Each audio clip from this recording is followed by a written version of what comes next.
প্রবাসী। আমার মায়ের স্বপ্ন ছিল হেলিকপ্টারে বিবাহ করাবে, তাই আমি হেলিকপ্টারে বিবাহ করতে যাচ্ছি এবং তার পুত্রবধূ হেলিকপ্টার নিয়ে আসবে। ছোটো ছেলেটারে বিবাহ করাবো, সেই জন্য আমি প্লেনে সেই ছেলেকে এখন পাঠাবো, আবার বৌমাকে প্লেনে করে আনবো, এই আমার মনের ইচ্ছে। এই হয়, সে নারকেলবাড়ি থেকে রাজর বিয়ে করতে চাচ্ছে হেলিকপ্টার নিয়ে, আবার বউ নিয়ে হেলিকপ্টারে আসবে। তার মায়ের ইচ্ছা পূরণ করতে হেলিকপ্টার নিয়ে বিয়ে করতে চাচ্ছে। আর সবার এতে খুব ভালোই লাগতে আছে, ও আনন্দ অনুভব।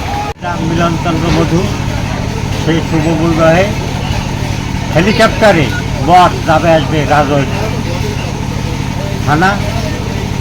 এটা হইল, গ্রামটা হলো মহিষমারি। আমরা গ্রামবাসী পাড়া প্রতিবেশী অত্যন্ত আনন্দিত, যেটা আমার কোটালীপাড়া উপজেলার মধ্যে এমনি একটা অনুষ্ঠান হয় না। সবার কাছে আমার প্রার্থনা যে আপনারাও আমাদের আশীর্বাদ দোয়া করবেন, যে এই একটা সুন্দর অনুষ্ঠান সেটা আপনাদের আশীর্বাদে পরিচালিত।